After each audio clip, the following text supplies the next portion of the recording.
ამ დერეფნით ზუსტად იმ საიდუმლო გზას გადიხარ, რომლითაც 2000 წლის წინ რომაელი იმპერატორები კოლიზეუმში გლადიატორების შერკინების სანახავად მიდიოდნენ. დერეფანი იმპერატორებს საშუალებას აძლევდათ ამფითეატრამდე შეუმჩნევლად მიეღწიათ. რომის იმპერატორი ძლევამოსილებას სწორედ ამფითეატრში მოულოდნელი გამოჩენის ეფექტით ასხივებდა. გასასვლელის კედლები დაფარულია ძალიან რთული თაბაშირის ნამუშევრებით, რომლებიც გლადიატორულ ორთაბრძოლებს ასახავს. საიდუმლო დერეფანი ვიზიტორებისთვის ოქტომბრის ბოლოდან გაიხსნება. მას სიმბოლურად კომოდუსის გასასვლელი დაარქვეს, მიუხედავად იმისა, რომ იქამდე დიდი ხნით ადრე გაიჭრა, ვიდრე კომოდუსი იმპერატორი გახდებოდა. კომოდუსი არის იმპერატორი, რომელიც ძალიან ცნობილი გახდა მას შემდეგ, რაც ფილმი გლადიატორი გადაიღეს, მაგრამ ამის მიღმა რეალური ისტორიაცაა. ვიღაცამ სცადა, რომ იმპერატორი მოეკლა მიწისქვეშა გასასვლელში. სავარაუდოდ ეს სწორედ ის საიდუმლო დერეფანია და ამიტომაც დავარქვით მას იმპერატორი კომოდუსის გასასვლელი. მეცნიერებმა შექმნეს სუპერხე, რომელიც ლითონზე 10-ჯერ უფრო მდგრადი და 6-ჯერ უფრო მსუბუქია. ხის ახალი სახეობა კომერციული პროდუქტის სახით გაყიდვაში ახლახან ჩაეშვა.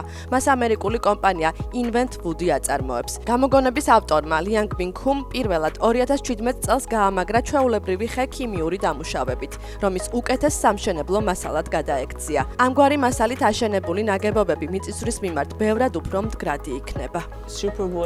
სუპერხე უბრალოდ ბევრად უფრო ძლიერია ვიდრე ჩვეულებრივი ხე. სუპერ გამძლეა. მასში გამოსწორებულია ყველა ნაკლი, რომელიც ხის მასალას აქვს, მაგრამ ის მაინც ხეა, ამიტომ ყველა უპირატესობა შენარჩუნებულია. სუპერხე აძლევს ადამიანებს შესაძლებლობას, რომ ჰქონდეთ სახლი, რომელთანაც ბუნებრივად იქნებიან დაკავშირებული.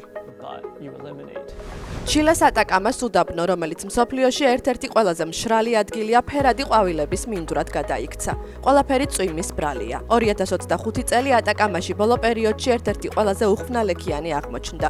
ივლისსა და აგვისტოში მოსულმა წვიმამ უდაბნოს ზედაფენა დაახლოებით 60 მმ-მდე დაატენიანა. რამაც ნიადაგში თესლები გააღვივა და ლიანოს და ჩალეს ეროვნული პარკი ყვავილებით დაფარა. ჯამში 200-ზე მეტი სახეობის მცენარე აყვავდა. მათი 20% კი ენდემურია, ანუ მხოლოდ აქ გვხვდება. ატაკამას უდაბნო ყველაზე მშრალი უდაბნოა სამყაროში და სწორედ ეს ხდის ამ ყვავილობას უნიკალურს. ეს შინშინია, ლათინო ამერიკის უკანასკნელი პანდა და ბოლო გიგანტური პანდა, რომელიც ჩინეთში არ ცხოვრობს. შინშინი მეხიკო-სიტის ზოოპარკში დაიბადა და დღემდე მისი ბინადარია.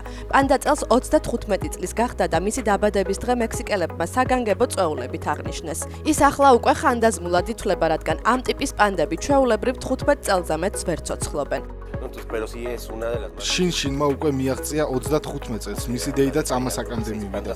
ის უკვე არის პანდა, რომელმაც მსოფლიოში ყველაზე დიდხანს იცოცხლა, ხოლო 6 პანდაა ცნობილი, რომელიც 30 წელს გადასცდა.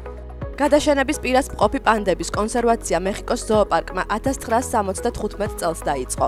შინშინი ჩინეთის მიერ მათთვის გადაცემული წყვილი პანდის ბოლო შთამომავალია და მას ათასობით თაყვანისმცემელი ჰყავს. მექსიკის მთავრობას არ უთქვამს, რას მოიმოქმედებს შინშინის სიკვდილის შემდეგ. სამაგიეროდ ეს თქვა მეხიკო-სიტის ზოოპარკის თანამშრომელმა, რომელიც პანდას 2000 წლიდან უვლის. როცა ის აღარ იქნება სამსახურიდან მეც წავალ. ზოოპარკში 42 წლიანი მუშაობის შემდეგ ვფიქრობ დროა პენსიაზე გავიდე. ადრე ის ძალიან ცელკი იყო, ჰიპერაქტიული და ცოტათი აგრესიულიც კი.